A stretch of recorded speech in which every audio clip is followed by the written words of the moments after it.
दोस्तों, आप सभी को मेरा नमस्कार। मेरा नाम है सत्येंद्र सिंह और हम एक सीरीज पढ़ रहे थे, थ्योरी ऑफ लर्निंग। ठीक है, तो अभी तक हम 4 कॉन्सेप्ट पढ़ चुके थे इस बारे में। सबसे पहले हमने फ्राइड जी की थ्योरी पढ़ी कि उन्होंने लर्निंग के बारे में क्या थ्योरी दी। उसके बाद जीन पियाजे की थ्योरी पढ़ी, उसके बाद थॉर्नडाइक, और लास्ट टाइम हमने स्किनर की थ्योरी पढ़ी कि लर्निंग में उन्होंने क्या क्या योगदान दिया।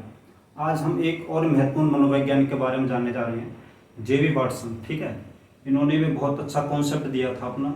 आपको याद हो, मैंने पहली वीडियो में बताया था, जो मनोविज्ञान की मैंने वीडियो बनाई थी, कि आत्मा के विज्ञान से लेके और व्यवहार के विज्ञान तक जितने भी विकास हमारे मनोविज्ञान के हुए हैं अभी तक, ठीक है, उसमें जो लास्ट इनका देखा होगा आपने, 21वीं सदी में जो चेंज आया था, चेतना के विज्ञान को इन्होंने नकार दिया था।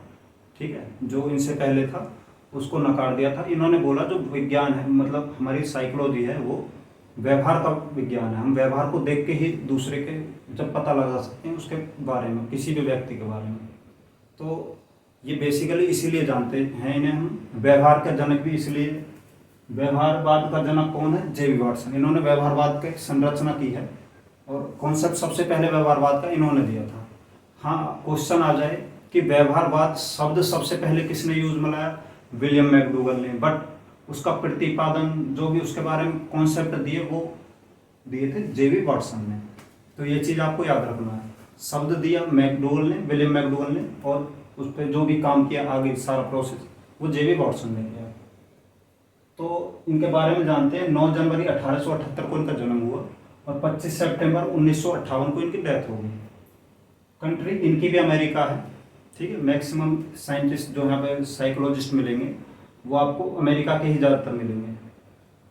और स्पेशलिटी की थी थ्योरी ऑफ बिहेवियरिज्म। बिहेवियरिज्म के ऊपर, व्यवहारवाद के ऊपर इन्होंने थ्योरी दी थी अपनी, व्यवहारवाद की थ्योरी थी इनकी। क्लासिकल कंडीशनिंग प्रोसेस, शास्त्रीय अनुकरण प्रक्रिया। ठीक है, एक अनुकरण करते हैं ना, जो हम वातावरण से सीख के जो भी कुछ हम अडेप्ट कर लेते हैं, जो भी कुछ सीखते हैं, वो अनुकरण होता है। तो क्लासिकल अनुकरण का जो सिद्धांत है वो भी इनका ही है। बट इनकी जो मेन थ्योरी है, थ्योरी ऑफ बिहेवियरिज्म, इसके लिए जाने जाते हैं। क्वेश्चन पूछा जाएगा व्यवहारवाद के जनक कौन है, ये भी है। व्यवहारवाद में 3 मनोवैज्ञानिक प्रचलन में है। नंबर 1 पर तो यही आते हैं, दूसरे पाएंगे हमारे पावलोव, और तीसरे पे स्किनर। ठीक है, स्किनर जी इनसे ही प्रभावित थे, इनकी थ्योरी पर उन्होंने आगे काम किया। पावलोव इनके साथ काम करते थे, पर उनका थोड़ा सा कॉन्सेप्ट अलग है। सबसे लास्ट में आए थे स्किनर। तो स्किनर इनसे ही प्रभावित थे, जिसके बारे में हम कल पढ़ चुके हैं ऑलरेडी। तो अब जानते हैं मतलब वाटसन का व्यवहारवाद का सिद्धांत किस चीज पर आधारित है। जो इनका व्यवहारवाद का सिद्धांत है वो किस चीज पर आधारित है? व्यवहार अवलोकनीय व मापने योग्य है। जो वाटसन जी ने बोला है कि जो व्यवहार है वो हम अवलोकन कर सकते हैं, उसको देख सकते हैं, ऑब्जर्व कर सकते हैं और माप सकते हैं। ठीक है, कि आपका व्यवहार कैसा है, उनके अनुसार हम उसको देख सकते हैं, माप सकते हैं कि आप कैसे काम कर रहे हो, आपका व्यवहार कैसा है कैसा नहीं है, वो हम नोटिस कर सकते हैं, देख सकते हैं, माप सकते हैं। बहिर्दर्शन विधि, बहिर्दर्शन विधि का सबसे पहला यूज किया था जेबी वाटसन ने, ये भी याद रखना है। ठीक है, व्यक्ति के व्यवहार का आकलन, व्यक्ति के व्यवहार को आंकते हैं। बहिर्दर्शन विधि का मतलब क्या है कि आप कोई भी कार्य कर रहे हैं, मैं नोटिस करता रहूंगा भाई ये क्या कर रहा है, कैसे कर रहा है, तो ये हम आकलन कर रहे हैं, आपको माप रहे हैं एक तरह से कि आप किस तरह से व्यवहार कर रहे हैं। तो बहिर्दर्शन विधि मतलब आपको बाहर से हम मापेंगे कि किस तरह की आप एक्टिविटी कर रहे हैं। पर्यावरण व्यवहार को आकार देता है। देखो, व्यवहार को सीखने के लिए उन्होंने बोला कि जो हमारा पर्यावरण है वो सबसे इंपॉर्टेंट रोल प्ले करता है। जो हम सीखते हैं पर्यावरण से सीखते हैं। संज्ञानात्मक विकास किसी आपको कहीं कहीं इसमें तो वो दिख रही होगी कि बिल्कुल समान है। संज्ञान में क्या था कि हम अपने बाहर से जो भी वातावरण से ज्ञान अर्जन कर रहे हैं वही तो संज्ञान है। तो संज्ञानात्मक विकास, और ये बिल्कुल एक तरह से एक कड़ी मान लीजिए आप, ये भी पर्यावरण से सीखने को कह रहा है कि हम जो भी व्यवहार सीखते हैं वो पर्यावरण से सीखते हैं। कंडीशनिंग या संगति के माध्यम से सीखना, अनुकूलन के माध्यम से सीखना, किसी चीज का अनुकरण करना, अनुकूलन करना, किसी चीज के माध्यम से सीखना, वो है कंडीशनिंग। ठीक है, सीखना कंडीशनिंग की एक प्रक्रिया है, सीखना अनुकरण की एक प्रक्रिया है। हम सीखते हैं, कई अनुकरण कई कई प्रक्रिया करके हम सीखते हैं। कोई भी हम सवाल है उसको हम 2-3 मेथड से सीख सकते हैं, मान के चलो। तो वो अनुकरण किया हम लोगों की 3 विधियों का, ठीक है।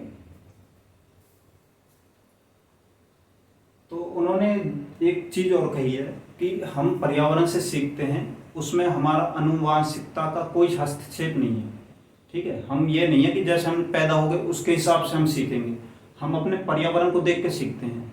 तो उन्होंने आनुवांशिकता को नकार दिया एक तरह से, उनकी कोई वैल्यू नहीं है इसमें।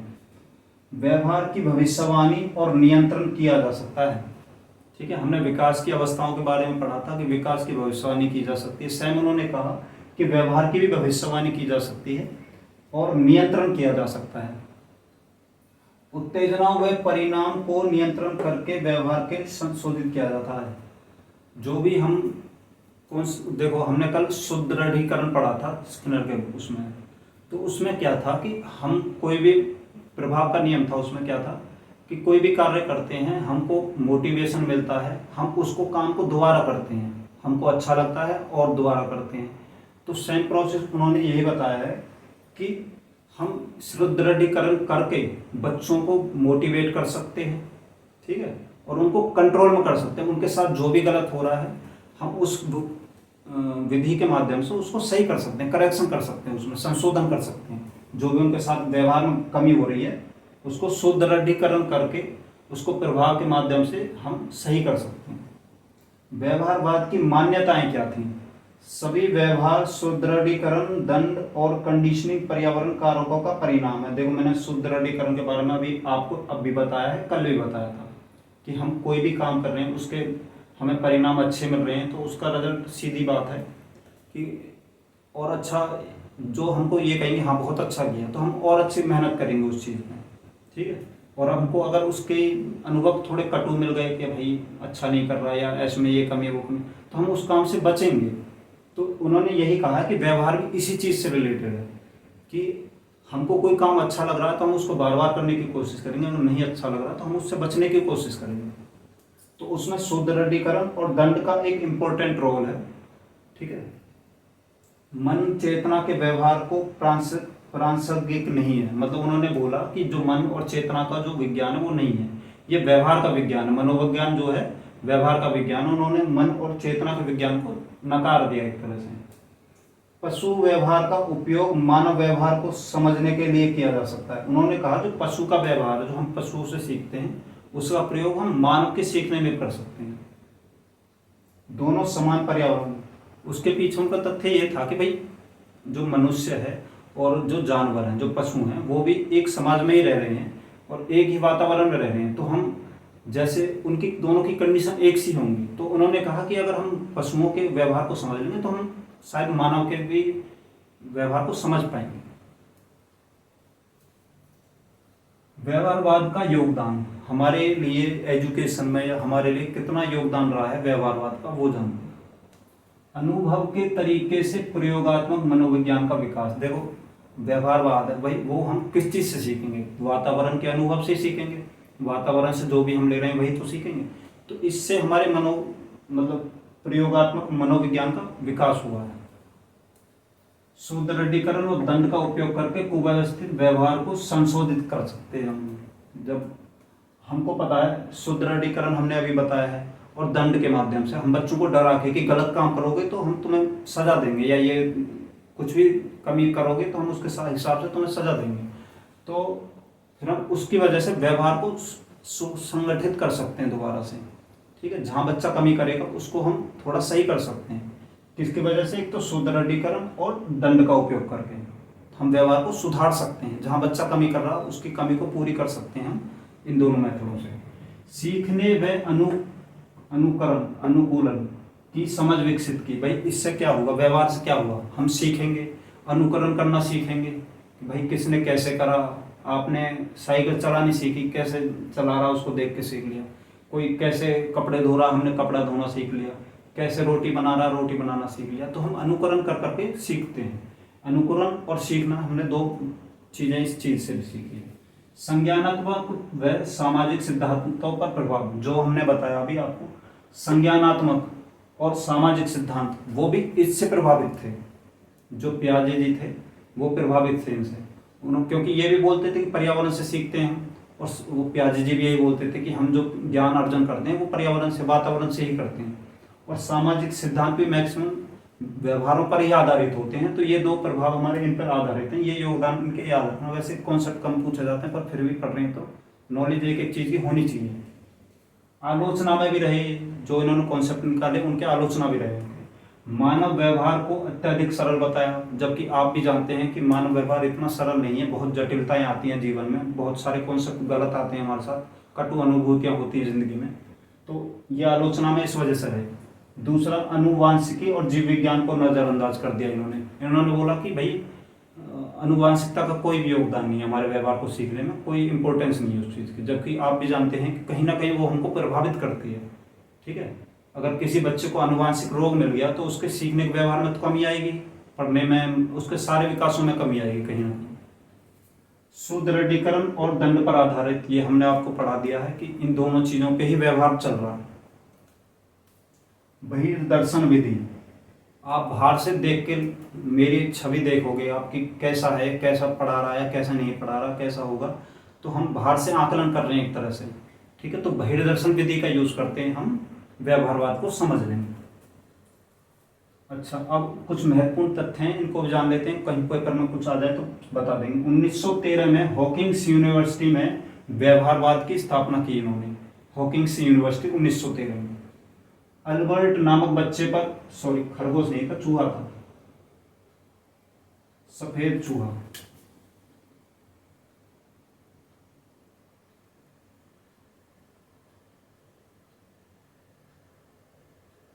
ठीक है, अल्बर्ट नामक बच्चे पर सफेद चूहा के साथ प्रयोग किया जब बच्चा 11 माह का था। तो क्या हुआ, इस प्रयोग को हम जान लेते हैं एक बार। चूहे पर उन्होंने हाथ फिराया, बच्चे ने हाथ फिराया, तो उसको उसके बाल बहुत अच्छे लगे। ठीक है, तो वो चूहे पर हाथ फिराता, जब भी उसके सामने चूहा था तो खुश हो जाता वो, और उस पर हाथ फिराता, फिर हंसता। एक टाइम क्या हुआ, कुछ टाइम बाद वो आया, उस पर हाथ फिराया, तो उस टाइम जो हमारे वाटसन जी थे, इन्होंने एक डरावनी आवाज़ निकाल दी, जैसे शेर के चिल्लाने की टाइप की, ऐसे खतरनाक आवाज़ चला दी। तो बच्चा डर गया उसके साथ। जैसे फिर उसने अगली बार फिर हाथ फिराया, फिर उन्होंने डरावनी आवाज़ निकाल दी। तो बच्चे का इस पर इतना प्रभाव पड़ा कि वो डर गया, जब भी चूहे को देखता वो देखते ही डर जाता उसे। ठीक है, तो उसने व्यवहार एक ये सीख लिया कि जब ये जो बंदा है, जो चूहा है, अगर ये सामने आएगा ये तो खतरनाक आवाज़ निकालेगा, तो उसके व्यवहार में ये चीज़ आ गई, उसने ये सीख लिया, तो वो उससे डरने लगा। ठीक है, ये कॉन्सेप्ट था इसका। तो यही पूछा जाएगा कि बच्चे का नाम क्या था, अल्बर्ट, किस पर प्रयोग करा, सफेद चूहे के साथ, कितनी उम्र थी बच्चे की, 11 माह। उद्दीपक बाहरी वातावरण में होता है, हम बाहरी वातावरण में से सीखते हैं, तो वही हमारा उद्दीपक होता है। बिहेवियरिज्म बुक के लेखक थे, बिहेवियरिज्म व्यवहारवाद बुक थी, उसके लेखक थे। तुम मुझे एक शिशु दो, मैं उसे जैसा चाहूं बना सकता हूं, बच्चों को किसी भी दिशा में मोड़ सकते हैं।